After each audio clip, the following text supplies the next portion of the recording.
प्रियंका गांधी के बेरोजगारी वाले मुद्दे पर केंद्रीय मंत्री ज्योतिरादित्य सिंधिया ने पलटवार करते हुए कहा कि मध्य प्रदेश में जर्मनी और जापान की तर्ज पर रोजगार दिया जा रहा है। इतना ही नहीं, सिंधिया ने कांग्रेस को 14 के पहले के हालात याद दिलाते हुए कहा कि पीएम मोदी के नेतृत्व में देश रोजगार के नए आयाम स्थापित कर रहा है। देखिए ये रिपोर्ट। प्रियंका के बेरोजगारी वाले मुद्दे पर सिंधिया का पलटवार। एमपी में जापान और जर्मनी की तर्ज पर मिल रहा रोजगार। सीएम शिवराज की स्कीम पर सिंधिया का आया दिल। महाराज बोले, डबल इंजन की सरकार दे रही कई रोजगार। कांग्रेस की राष्ट्रीय महासचिव प्रियंका गांधी ने शुक्रवार को ग्वालियर में सभा करते हुए शिवराज सरकार पर जमकर निशाना साधा। उन्होंने रोजगार के मुद्दे पर शिवराज सरकार को सबसे ज्यादा घेरा। प्रियंका गांधी के इन आरोपों पर केंद्रीय मंत्री ज्योतिरादित्य सिंधिया ने पलटवार किया है। प्रियंका गांधी ने शुक्रवार की सभा में कहा था कि शिवराज सरकार रोजगार के मामले में सबसे ज्यादा विफल रही है। उनके इसी आरोप पर पलटवार करते हुए सिंधिया ने प्रियंका गांधी के दावों को खारिज करते हुए कहा कि प्रधानमंत्री नरेंद्र मोदी के नेतृत्व में पिछले 9 सालों में रोजगार को लेकर देश ने अद्भुत प्रगति की है। सर्वप्रथम मैं आपका इस कार्यक्रम में स्वागत करना चाहता हूं और स्वागत इस कारण भी क्योंकि पिछले 9 वर्षों में प्रधानमंत्री नरेंद्र मोदी जी के नेतृत्व में भारत सरकार ने जो संकल्प लिया कि भारत का अगर नवनिर्माण होगा, भारत अगर नई ऊंचाइयों को छूने की चेष्टा करेगा तो सफलतापूर्वक वो सिद्ध तभी होगा जब नौजवानों की आशाओं और आकांक्षाओं को पूर्ण रूप से हम लोग साकार कर पाए।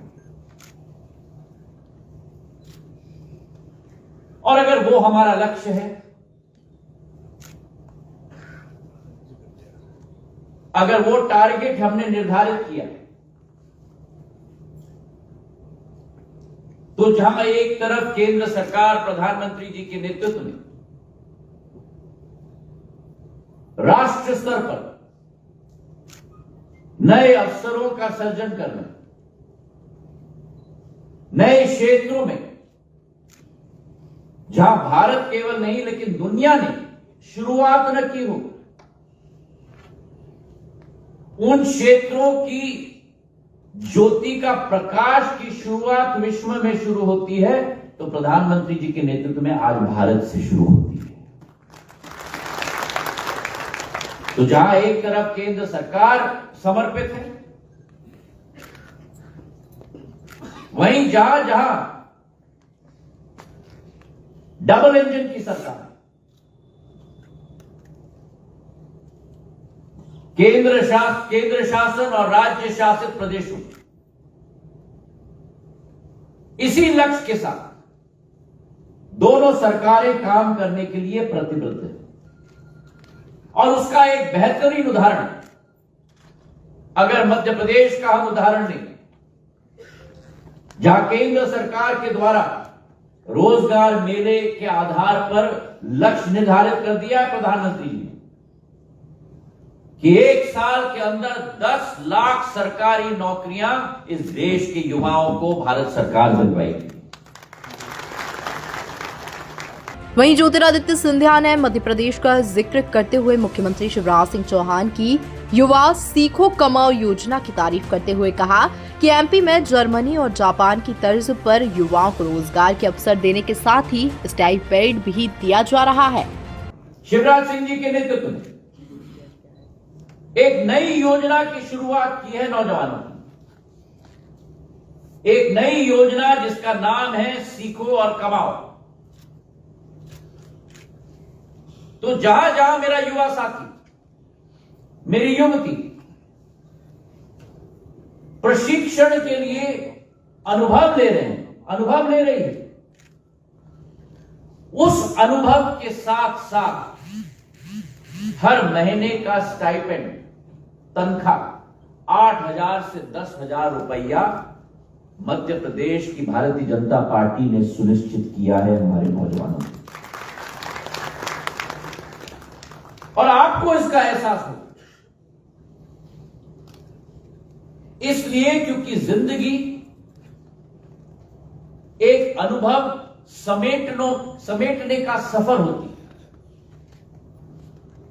जो नीति, जो सोच, जो दूरदृष्टिकोण आज मध्य प्रदेश में हम लागू कर रहे हैं, ये जर्मनी जैसे विकसित देशों में लागू है, जहां अनुभव ज्ञान लेते हुए नौजवानों को एक स्टाइपेंड भी दिया जाता है। और इसका कारण यही है कि भारत सरकार और मध्य प्रदेश सरकार ने दोनों मिलकर यह लक्ष्य बना दिया है कि युवा सामर्थ्य का उपयोग, युवाओं का सामर्थ्य का उपयोग, और आप जो प्रतिनिधित्व कर रहे हैं, आपकी पीढ़ी पर महत्वपूर्ण जिम्मेदारी। वो जिम्मेदारी इसलिए है क्योंकि आप एक साधारण पीढ़ी नहीं है, आप वो पीढ़ी हैं जो इस देश को अमृत काल से शताब्दी काल के लक्ष्य तक ले जाएंगे। दरअसल पूरे देश भर में शनिवार के दिन 70,000 युवाओं को रोजगार मेले में नियुक्ति पत्र दिए गए हैं। ज्योतिरादित्य सिंधिया रोजगार मेले के तहत ग्वालियर की एग्रीकल्चर यूनिवर्सिटी में आयोजित प्रोग्राम में शामिल हुए थे। इस दौरान सिंधिया ने ग्वालियर के कई युवाओं को रोजगार पत्र दिए। Bureau report, MP news, Gwalior.